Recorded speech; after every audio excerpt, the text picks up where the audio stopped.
There it goes. Welcome to the tipping point. We're finally back in action with host Larry Goodman, Jeremy York, and our special guest tonight, the Diamondback Christian Pierce. Welcome to the show, Christian. Thank you, Lawrence Goodman. I Oh I God. appreciate it. Hey, look, Larry, you don't have a ball in your sack if you don't put Lawrence Goodman under the next Pro South report you do. Oh, Oh, challenge has well, been made there. so where shall we start here?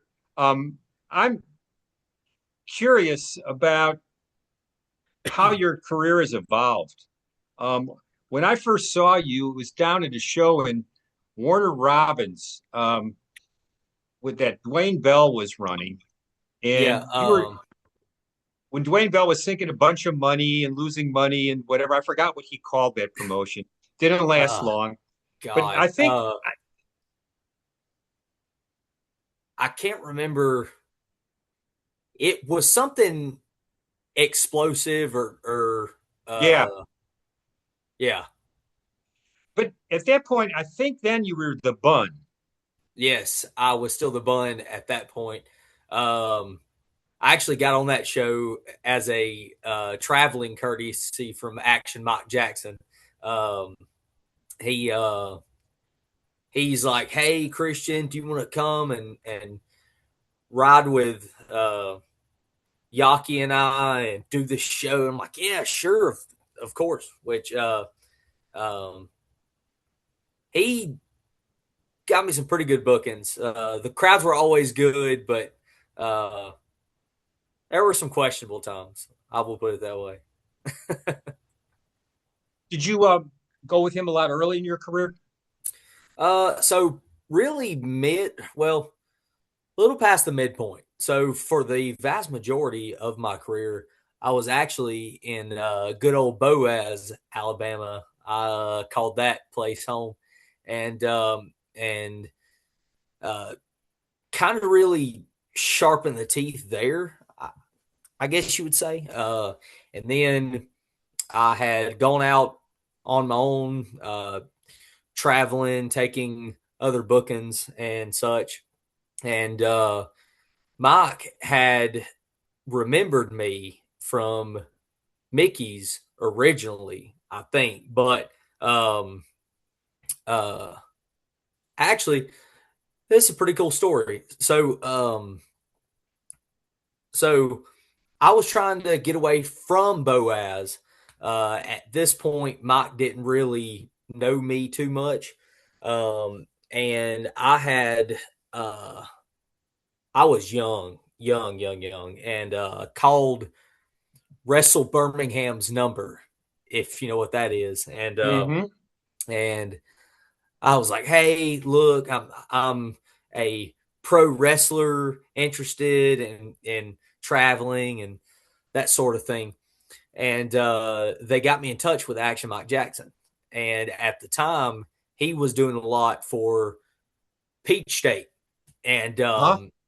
Hmm. and they were having a show coming up in Carrollton, and uh, he's like, "Well, kid, just ride down here, and if you can make it down here, I will charge a small fee or something like that. And after the show, I will give you a tryout." Which, of course, uh, Action Mike Jackson and his carny wits, like, well, he'll he'll pay for a ticket to watch the show, and then afterwards pay me to try out, right? So, and I remember on that show that night, it was Ace Haven versus Action Mike Jackson, Ah, and I told Ace this story, and he was like, "Wow, brother!" Right? But so Ace and Mike really had great chemistry, and always have from every time I've ever seen them in the ring together. And and after the show, I had my tryout, and I was 15 at this time, maybe Hmm. mm. maybe a little older, and I really knew the basics, but really knew nothing. It like if that makes sense. And so he tried me out, and I did absolute piss poor. Like I knew, like I was like, yeah, brother, I'm ready to travel and break out. But like after that tryout, I knew I did a terrible job, and I of course cried the whole way home, bawled my eyes out, and then a few years later, or some years later, he and I had ran into each other at a show at Spartan. He didn't really remember me from Adam at that point, and I just came up to him and went, "Hey, Mike, is there any way that you could watch this match and kind of critique me and stuff like that?" And I was wrestling Justin Flo, I think, and I came back, and he had given me his number again and said, "Hey, call me. I would like to like use you."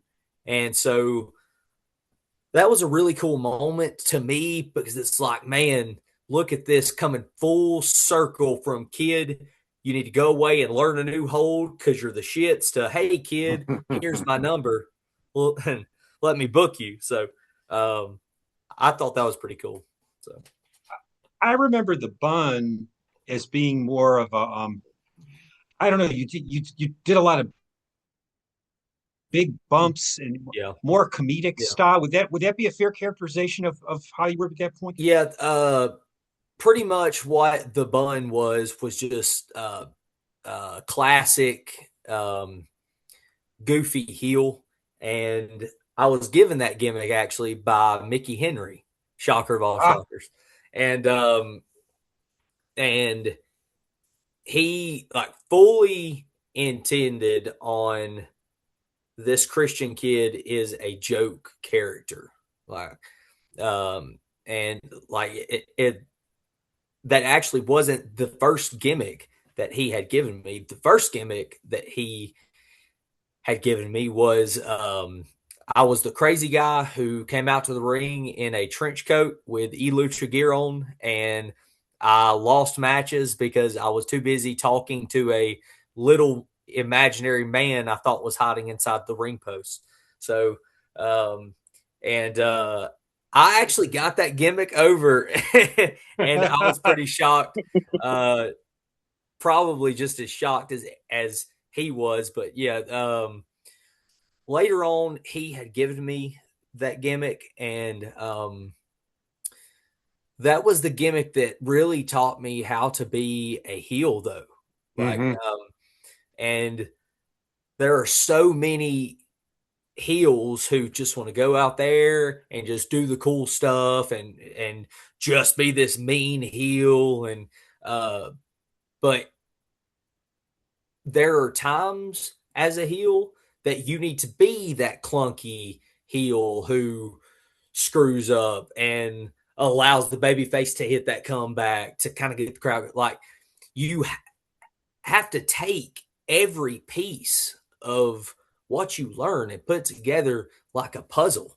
And so the Bun character really, really broke me out of a this is what wrestling is shell. Mm-hmm. So Mm-hmm. Well, let me Well, jump in right there, and whether it's been the Diamondback that you are now, whether it's the Bun, or whether you're looking for imaginary people inside the ring, you've managed to get all of them over, which is not only a testament to you, but that means that there's some part of that inside of you. So where does that come from to be able to pull that off? honestly, I feel like it's not really so much as what the gimmick is, it's how you find ways to connect the gimmick to the crowd. And I think that a lot of the people who have problems with uh, really getting a gimmick over, a lot of the times it is because they're just focused on here's what the gimmick is, as opposed to, all right, here's what the gimmick is. Now, how do I connect that to these people? Like the current character is a a redneck country guy who is actually authentically me. That's another thing. Like the greatest gimmicks are you cranked all the way up to 11, and it's absolutely true. But like I look at the wrestling fan base, and a lot of these people are cornbread, country cooking, live out in the woods. And so it's like, all right, here is my connection point. And now what can the heel do to me as a baby face that if that were done to them, it would piss them off, thus allowing them to live vicariously through me. And so I just really think a lot of it is what you use within the gimmick to connect to the crowds. Like if you are the goofy heel, then you have to give them spots after you've kicked the babyface's ass and paraded around and stuff like that. You're like, man, I've got this in the bag. I'm gonna climb up top, and you climb up top, you jump off, they move, you splash. Holy shit, right? You made the mistake that the clunky, goofy heel makes that then allows everything else to fall into place. And that's how everybody gets over. So was it a conscious decision on your part to become move to a more serious style, a more serious type of wrestler than what the Bun was? So honestly, I really changed how I felt about pro wrestling when I ran into Walter. I have always like scouted pro wrestling and like looked at like, hey, here's what's cool, here's what's not working, here's X, Y, and Z. And I had stumbled across Walter, who is now Gunther, if you aren't a mark like I am. And I just looked at that style, that brutal, old school, like, hey, I'm really trying to win style. Um, and I really jumped onto that. And then I came across Ilya Dragunov, and boy, that changed the game too.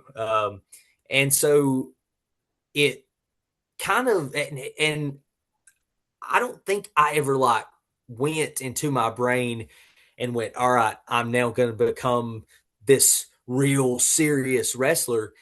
It just kind of queued up organically because of the content I was taking and the inspirations and childhood heroes and stuff like just all meshed together to just become this beautiful thing. Um, and so I think that kind of changed, but not really on purpose, just more of a subconscious thing. You come into Pro South, and not too long after you're there, you're in a group led by Damien Seratone, the Atonement, you and Yeah. Aiden Andrews.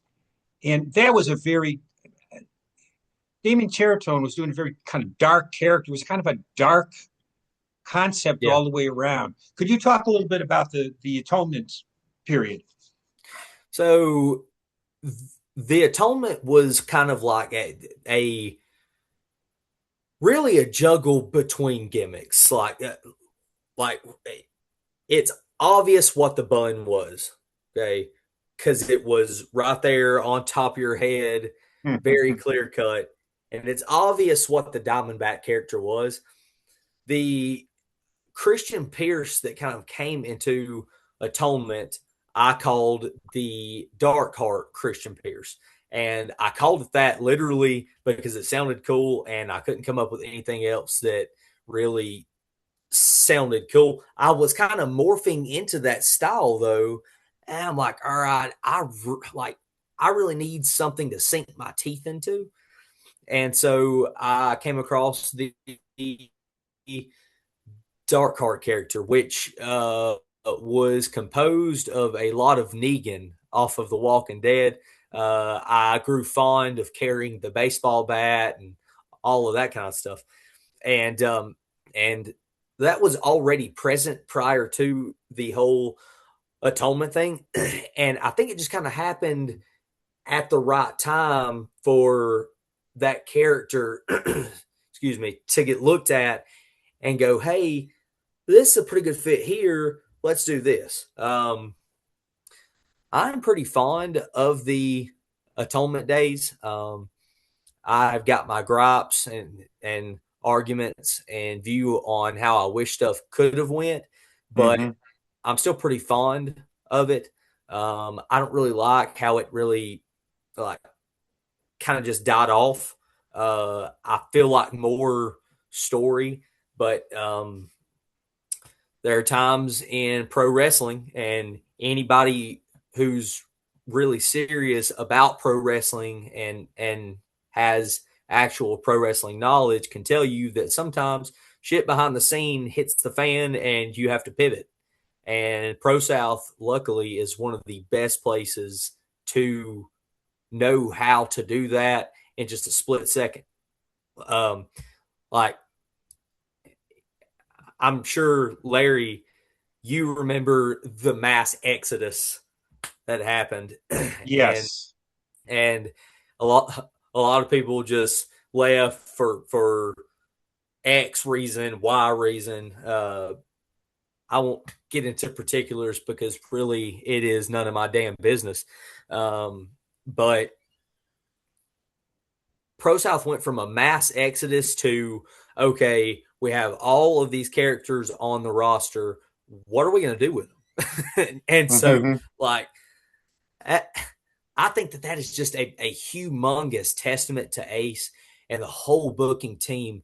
That's just like Pro South can pivot from, okay, how can we turn this negative into a positive? So, yeah, kudos to Pro South on that front for sure. Yeah. Pro South has to maintain maximum flexibility at all times, given live television come hell or high water every Friday night. Doesn't matter what happens. And I so much appreciate the the difficulties involved and all that. But then that led into that fantastic feud with Aiden Andrews. Yes. Yes. Can you talk a little bit about that period? So I actually owe my first Pro South Championship run to Aiden Andrews. The championship was on Chris Kamikaze, if you remember. And Chris was in a fatal four-way, I think is what it was, and he had hurt himself. And he had just come off of a show at season premiere, if I'm not mistaken, that he had won the Pro South Championship from the Gold Rush briefcase and proposed to his girlfriend, and then all hell and the shit hits the fan, and you have to pivot. And Aiden had spoke up, and he's like, hey, here's a crazy idea. Christian's been busting his ass. What if we put the championship on Christian Pierce? And I was like, I mean, yeah, that'd be cool. I would absolutely do that. But at the end of the day, I'm not a Christian Pierce guy. I am whatever makes the product the most money guy. And so Ace had enough love and trust and faith in me to put the championship on me. But anyways, I digress. So the storyline with Aiden, I was really happy with it. We had closed it off with a bull rope match because I had started carrying the rope not too long prior to that, and uh, I kind of wish we would have changed that match a little bit. We did the corners. I kind of wish we would have just changed it to the pinfall or submission. But either way, I owe a lot to Aiden. Aiden and I actually trained together briefly in Boaz. And so I had known Aiden a long time, which in that training group, I was the runt. And so everybody got together after training, in between the training and shows, and went out to eat. And I was not invited because I was just the kid, the runt, the little, and so we briefly touched on that in the feud. And I feel like anytime that you can add some realism to what you're doing, it really amps up what you're doing to the next level. So, yeah, but I owe a lot to Aiden, a lot. He and I have rode together, had hours of talks, drank a lot of beer together. So, yeah. You referenced the rope. There was that period of where you were being billed as the Southeastern Hangman, and Yeah. then there was some controversy about that. What? Because the idea that you were going to, because a black guy was going to get hung, or the words to that effect. Do you remember this part of the story correctly? Okay. So, I'm really glad you touched on this topic, and I will tell you why. Because I'm at the point in my career that I don't have to wrestle every week. If I get canceled, I don't give a shit. I will blow up the bridge and stand on it at the same time. But no. So there was a lot of like hearsay and shit involved in that.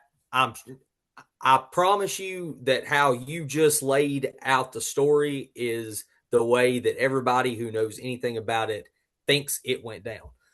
And I'm going to tell you this, and I can't state it as a 100% fact. However, this is what I feel like is the most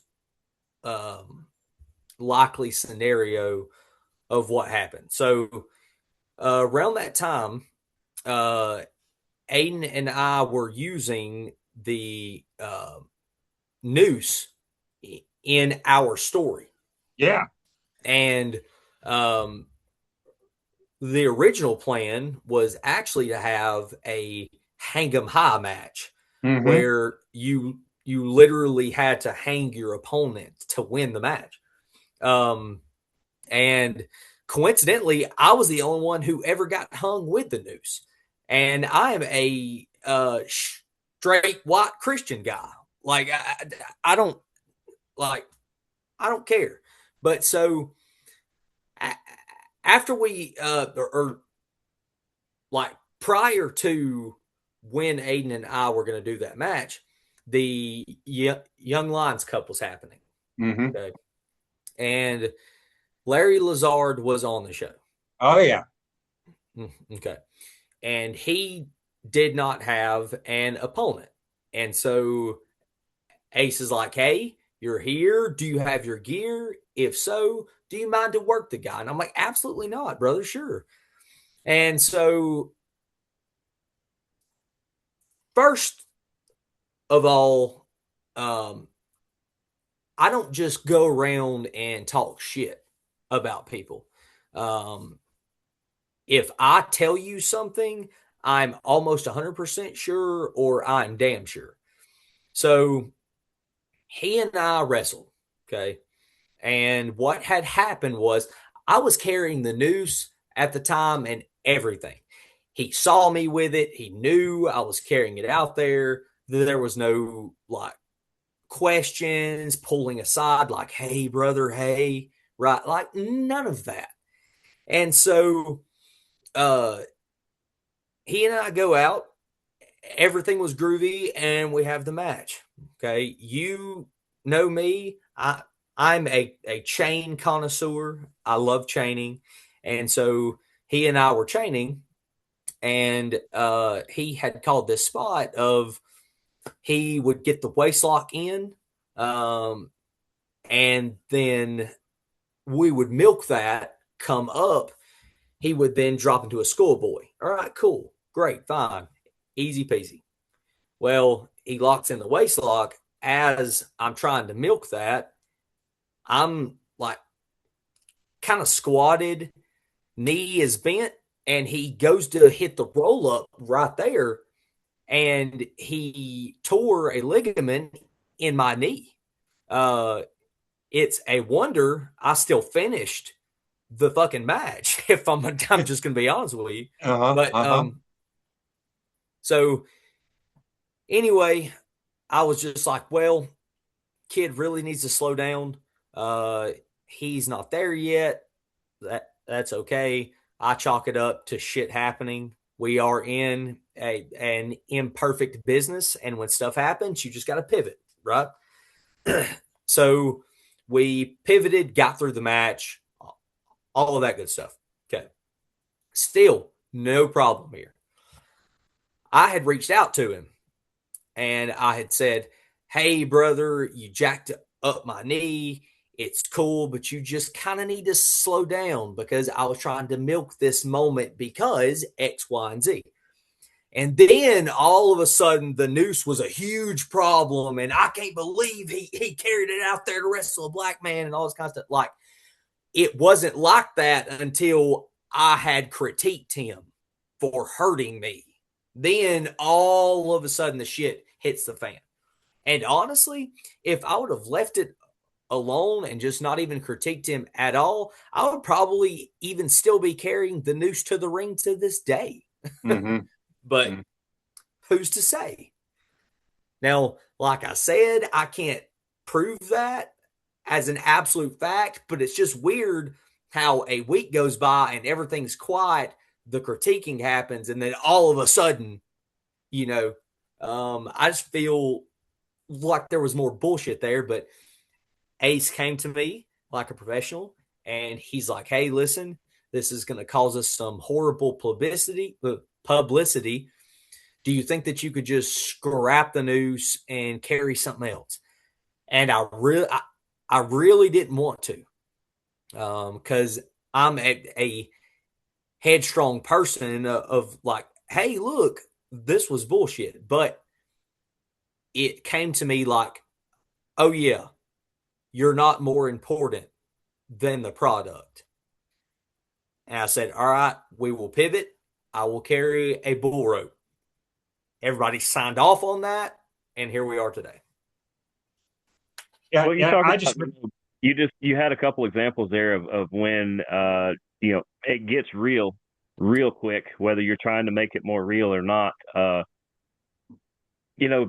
Sometimes the bad side of things happen, like you said, where things get twisted that aren't supposed to happen, and then there's those good moments. I just want to jump back to, as you said, you were surprised that they wanted to put the title on you. So kind of walk us through real quick the moment you find out into the moment it's actually in your hand.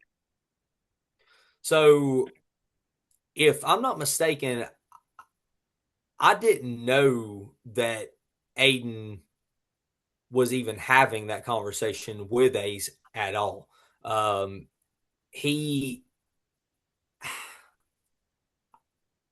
I think Ace came to me and told me in a creative meeting, or post a creative meeting that I wasn't involved in. And then I had learned that Aiden's like, hey, look, this dude. And I'm not going to say like it was this big, huge emotional moment for me, bro. Like, it just wasn't. I'm a professional, and to me, cool. I'm really glad that you want to put a championship on me, because of the trust you have for me that symbolizes. At the same time, as a professional, to me, a championship belt is a tool that I can use to get over a story to the audience, and that's really all it is to me. But it was cool though to know, one, A, knew I was that caliber, and two, that he went out of his way to put another guy over, because that's another thing that you don't really see in pro wrestling a lot these days, because everybody's just wanting to put themselves over. And all right, so I'm going to pitch this cool story where all this happens, but in the end, I win. Like, Exactly. uh, and so, and it was a cool realization that, all right, Ace trusts me enough to carry this championship, to represent what he's poured blood, sweat, time, money, his life into. So I think that was pretty cool. You know, a lot of, as you well know, a lot of people come and go at Pro South, hang around, there for a bit, and then they move on to something else. You've become one of the core people there.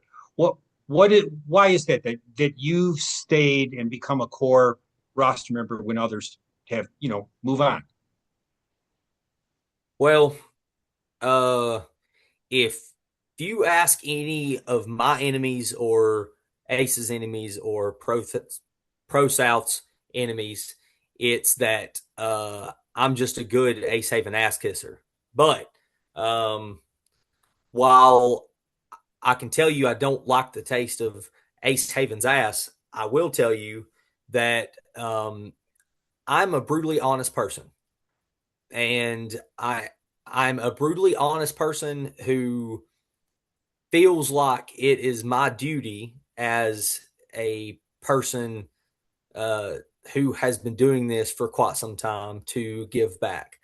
And for me, that's why I like to call Pro South home, is because I see a lot of greener guys come in, and Pro South is the place to learn, especially if you want to get to TV and have a national audience, because you're always worrying about the angles and what commentary's doing and how much time is left in your match, communicating that and stuff like that. And all of those are useful tools for a performer who eventually wants to be on television. Um, but I'm a brutally honest person. If I have a problem, I come to Ace and I communicate that strongly. And I I also look for opportunities to like help and lead and create and build. And I think that's why Christian Pierce works with Pro South, is that um, Pro South is a growing environment. It is a place that is not an echo chamber by any means. It is full of people just like me who will tell you your match blew a bag of dicks, but also here's how you fix that. Mm-hmm. And I really, really, really try to push that to all the greener guys. And I'm pretty sure that you could ask just about every greener guy in that locker room. They have heard me say, if a vet ever comes to you and just tells you that your match sucked but gives no critique on how to fix it, don't listen to them. So, and I just think that kind of environment with my uh, will to want to help just meshes perfectly. And clearly you've taken the role of working with a lot of those greener guys. You'll like your feud with Julian Balderas. I love that. I mean, that was really fun to watch. And it seems like you've also gotten more involved in crafting and honing the stories as well. Yeah. So I'll address those points individually.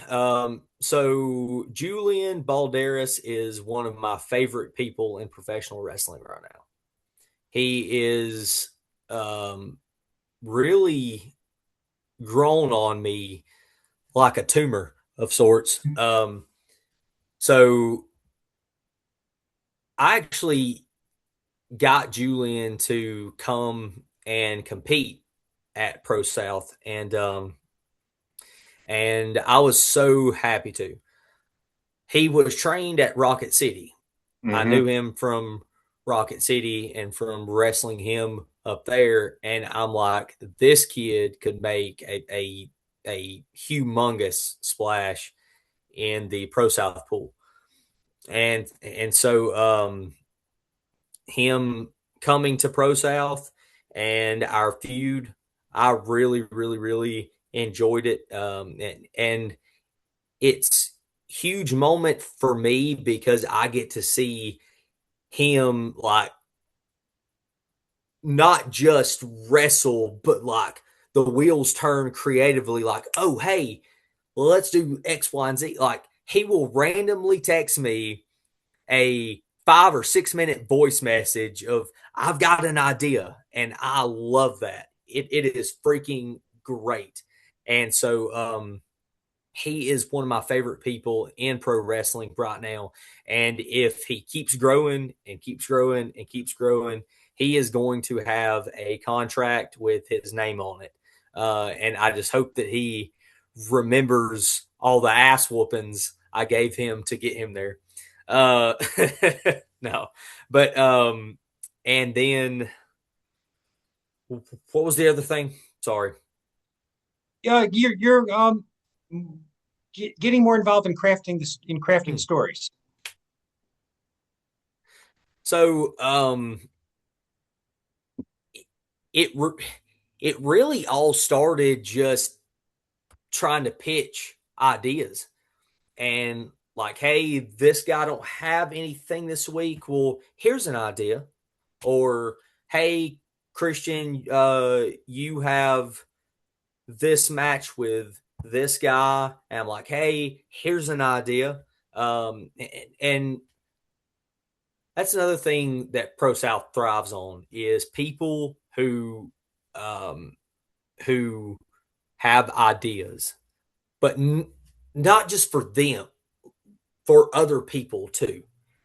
Like if if you have an idea, even if it turns out to be stupid, you may as well pitch it. I mean, the worst that they can say is no, that stupid kid. Like at least try uh, to flex those creative muscles, and so a lot of that really just started with um, just coming up with ideas and having the balls to pitch them, even if there were people at the table who were like, no, that is going to be stupid. Um, and so everybody who is anybody at Pro South, it is really pushy on, hey, listen, if you have an idea, pitch that idea. So, and obviously it blossoms and helps everybody. I just wanted to ask about one example of that, or what I assume is an example of that, is the program you had with Christian Garrett, where there was the screw up on the finish of the one match and with the ref, and then I Yeah. assume then you shifted the story to include that. Do I have that right? Um, Really, off the top of my head, it's one of those things of crap happens and you just have to pivot, right? And when stuff goes sideways, you you can find like a way to make just about anything work in pro wrestling because there's nobody else painting your picture. And that's the beautiful part of it, is the crowd's not going to know it was or wasn't a screw up unless you let them know. And in that instance, we just took the screw up, amplified it, let them know, but made it this whole thing. And Christian Garrett is actually one of my latest favorites of opponents I've got. And a huge chunk of that reason is a huge chunk of why I always liked working with Aiden Andrews, of why I always liked working with Cade Newton, of why I loved working with Julian Balderas, is we had that Chris Benoit, Eddie Guerrero agreement of we're going to whoop each other's ass and we'll hug, love, and share a beer afterwards and know it's all in professionalism to produce the best product we can. So, Here. We did ask for questions from folks for you. One that came through was to ask you about your current team name there is True Grit with Balderas and Ryan Wendell, but the that there was a talk of using the name The Ridge. oh my God. Damn you, Ace Haven. Damn you, Ace Haven. So I really wanted something that just came across as like rugged and country. Okay. And so the apex was taken already. And so I was like, what is at the top of a mountain, right? And ridge hit. And I'm like, man, that sounds rugged and cool and like and excuse the dogs if you can hear them. But and so I, in my uneducated nature, was not aware, and I promise I did not know this, but apparently the ridge is also a part of the penis, and I didn't know that. So Ace Haven now loves to just rib me and call us the Ridge. And so, Ace Haven, if you watch this, I hope you die, but I don't hope you come back this time. I was about to say, I mean, after what happened to him a couple of weeks ago, I'm not sure there's a way to get rid of Ace Haven. Yeah. Well, let's stay on that then, because I like a lot of things you say, because I apply those to life, and I get after people for the same thing. If you dwell on a mistake, then people are going to realize it's a mistake. You just got to keep going. No such thing as a bad idea. Say it anyway; it might actually work. That being said, what are some things that you have pitched that outside of your last tag name that just fell flat? Had all the best intentions and just had no air in the balloon. Shit, you really caught me off guard there.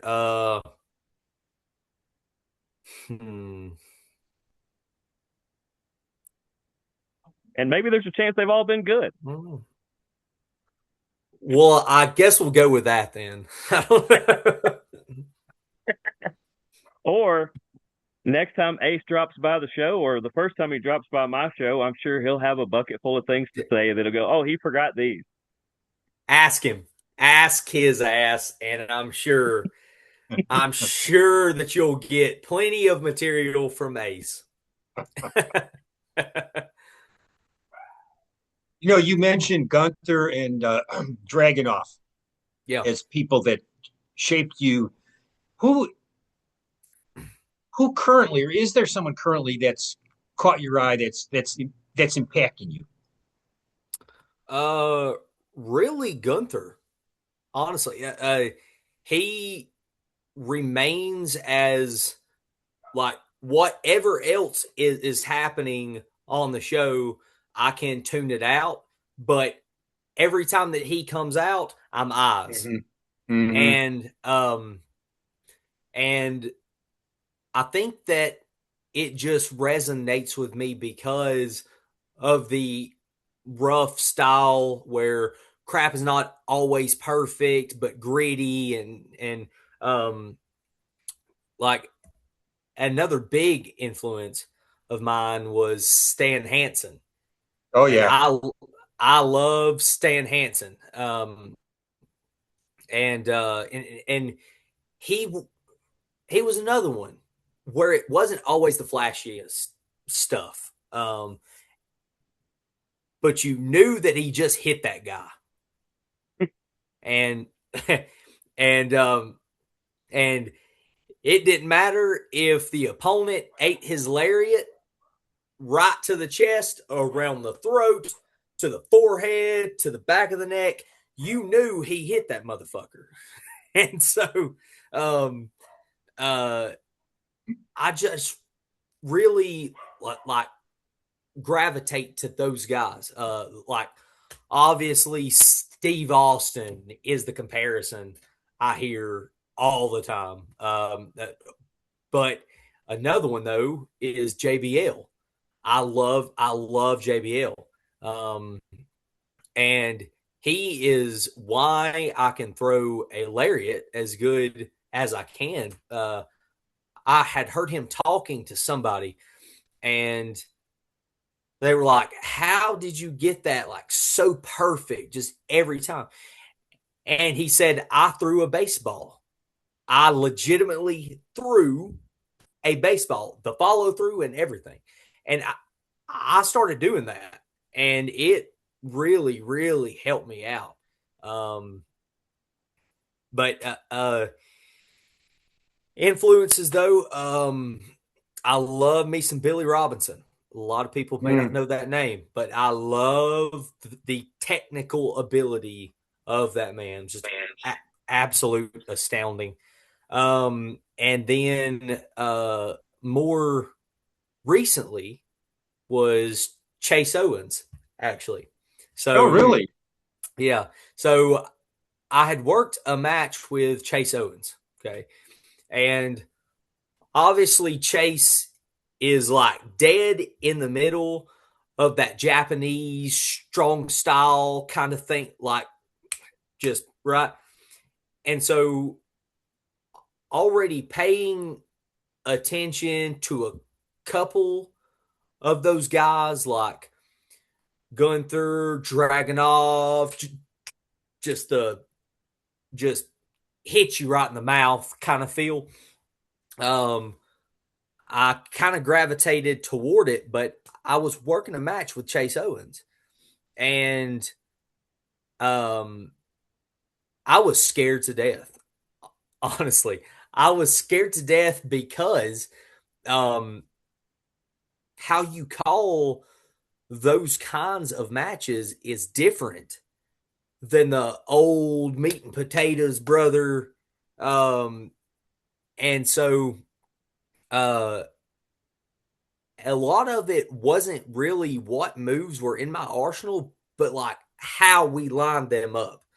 And if you had asked me prior to Chase Owens if I liked Japanese strong style or King of the Road or anything like that, I would have said no. And I guess that's because I just envisioned it as, all right, brother, I want you to no sell my German and then clothesline me, right? And Chase really, really broke that style down for me personally. And he's like, all right, well, here's why we're doing this like Mm. this in this order. And it isn't you just no selling my move, it's you like eating the German, but the impact of the German rolls you to the ropes and it gives you enough spring to come off and lariat me. Like, as opposed to just no sell the German brother and clothesline me. And so um, I was really, really skeptical. But after that match with Chase Owens, though, I really fell in love with strong style. So he really, really shaped me there, honestly. I'm going to shift gears here for a second because I would be remiss if I did not ask you about your promo style. I mean, I think you're a great promo. Um, Thank you. is that?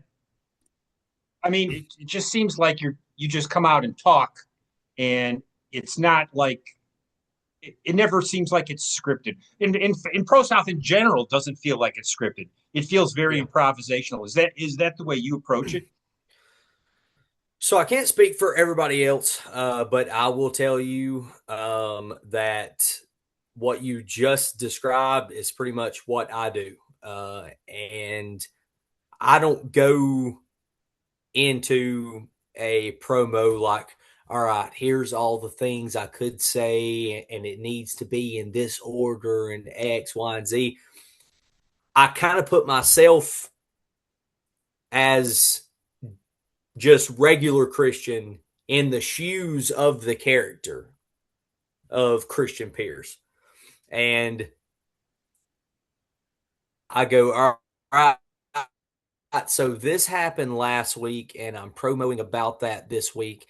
If this really happened to me, how would I like really feel? Like what what would be the next logical step of me? What would I really tell people if they saw this happen to me last week? And I think that realistically, that's the only way to do a promo. And I feel like if you script it all, you're doing it wrong and everybody knows.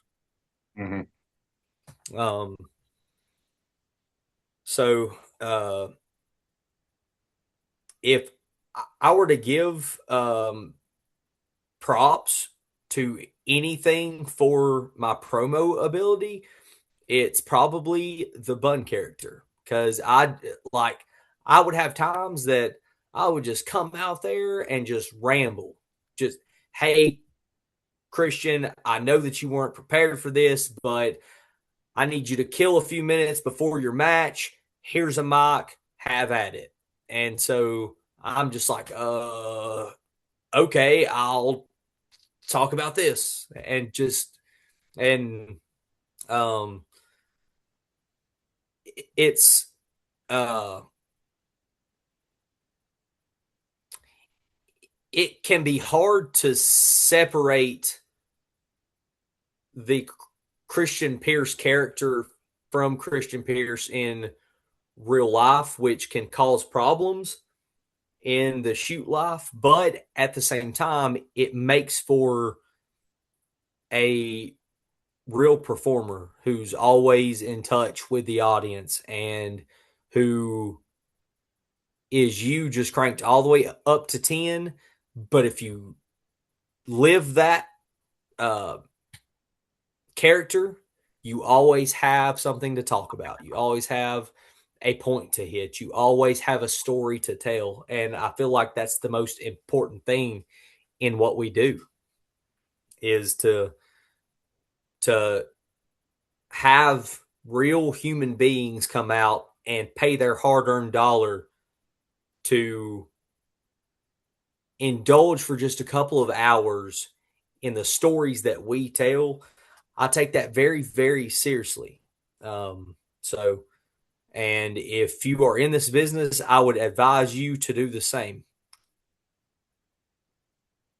Well, I mean, it's a real skill and a real ability to be able to do that, like you said, to just whether it's in an office setting or whether it's a wrestling ring or whatever, somebody's like, hey, I need you to kill a couple minutes, or hey, can you kind of prep Yeah, them up so that when the real presentation comes in, we really sell this thing and all. But right. that being said, and knowing that you seem to approach things like I do and just kind of roll with it, what happens when maybe somebody in the crowd, don't know if it's really happened to you, just maybe it's a heckler, maybe it's just the one little kid eating ice cream in the front row or something, somebody just really gets under your skin. What do you do to handle that? Well, if you're talking about me personally, it really all rides on if I'm a heel or if I am a babyface because I will handle it differently. If I am a babyface, I kind of lean heel a little bit of, hey, let's keep in mind that you paid money to see me, not the other way around. And if I'm a heel, I will embarrass your ass like you have never been embarrassed before. And I will be your 13th reason. So you may as well just enjoy the show that you paid to see or that your parents paid to see, and the internet will not know your name tomorrow. um, as far as like uh, hecklers, I've never really had hecklers. And I guess a lot of that comes just like, hey, if I'm talking on the mic, if you're heckling and I stop to address you, I know you just want attention. If I give you that attention, you keep going. I am reinforcing negative habits.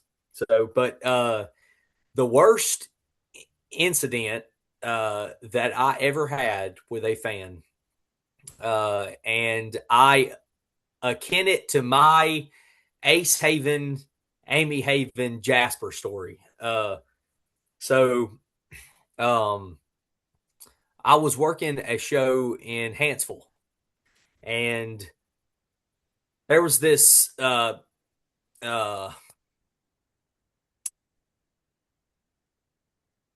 this woman who wasn't going to starve to death. I'll put it that way. Who was sitting in the front row, and and a lumberjack match was happening. Okay, I was heel at the time, and I am a brutal heel, and you will hate me, right? So, crowd hated me, but I was in an ongoing feud with one of the guys involved in the lumberjack match. So I'm on the outside of the ring just as a lumberjack. And he thinks it would be funny if he hawks a loogie as he's circling around the ring and spits it at me, right? So I can tell it's coming, and I do the sidestep. And it hits her right in the chest, boy. I'm talking about nails her right in the front row. And I have no clue that it's even hit her. I'm just teasing him like, ha, you missed, right? And the next thing I hear is Christian Pierce just hawked a loogie on me. And I'm like, what? and, okay. And I, knowing good and damn well, I did not hawk a loogie on this woman. I turn around and say, you better sit down, Pillsbury Doughboy. And about that time, her big ass corn fed son stands up. Okay. And I am talking like the largest human being to ever threateningly approach me. And he's just walking, right? Of course, this was a budget show. There were no actual barricades, just cones right, and right. the rope, right? So he's like, I know you ain't talking shit to my mama, right? And man, if you want to piss off a corn-fed country boy, you talk about his mama, right? And so he starts walking towards me.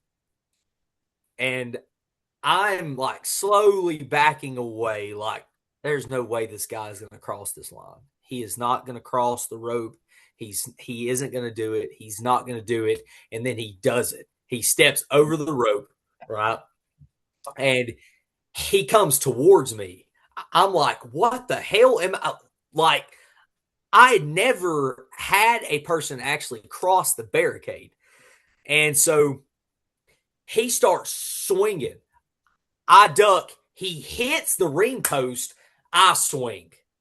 He tries to hit me. I duck again. He hits the rope. I swing. He's trying. I'm doing the bob and weave, just right, just lighting this big ass dude's up. Like, I am of the impression if he would not have been as tall and humongous as he was, I would have knocked his ass out in like two shots. I was tagging him like like the perfect chin shots, just tink tink tink. And anyways, the locker room clears. Of course, all the boys are already there because of the lumberjack match. I didn't know that it wasn't just them. They had brought their whole family and extended family. We had a mass brawl break, like a full ass riot break out in Hansville, Alabama at the JC Arena. And and and cops got called and everything. Like, I never had so much heat in my entire life. And I've literally had people wait on me in parking lots after the show and try to run me off the damn road. Like, and I never, ever has anybody crossed the barricade on me. But it was a crazy, crazy experience. Cody Wyndham was there, actually. And so, yeah, he can absolutely testify to it. Hey, so before we let you go, where does Christian Pierce go from here in Where wrestling? does Christian Pierce go from here? To bed, Larry. To bed, brother. That was going to be No, his answer. so Christian Pierce, I've done. Let's see. I've won the tag championships at Pro South. I've won the Pro South championship. I would like to have a YouTube championship run. I would like to have an all out championship run. And I want the all out championship because I feel like it is the working man's title in a Yeah. way. Like, it has its own rule book that comes with it. And so I feel like I could really test the boundaries and tell stories using the rules. Imagine that, of the championship. But honestly, I really think that of all the cool matches I could have and championships I could win,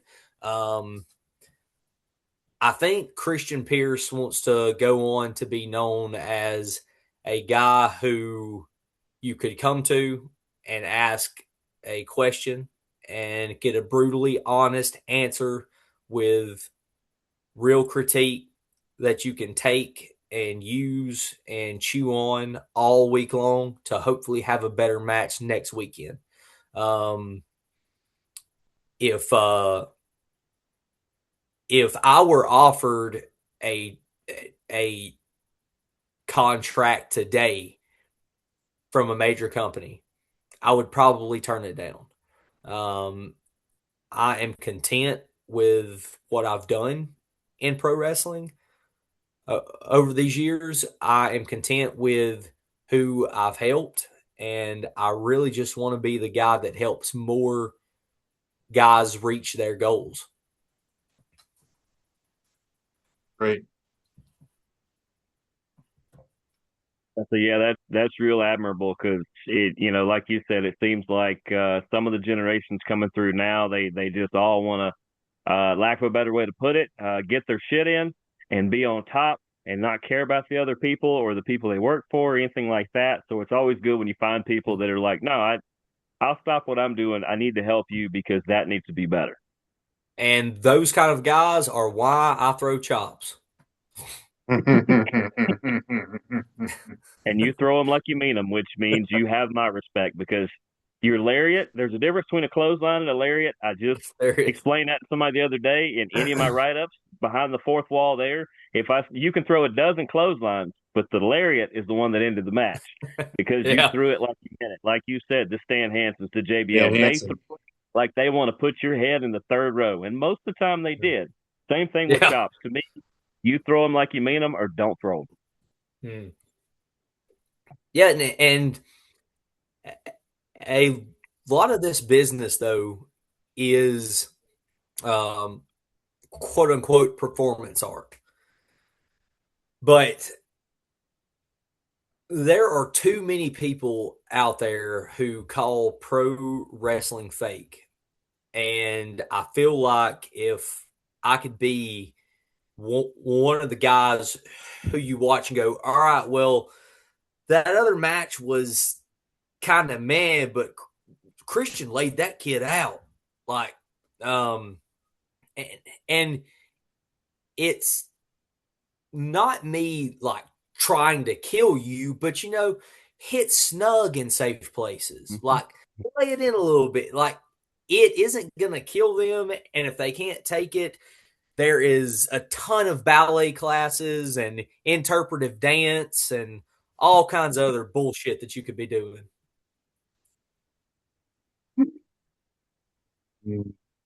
Absolutely.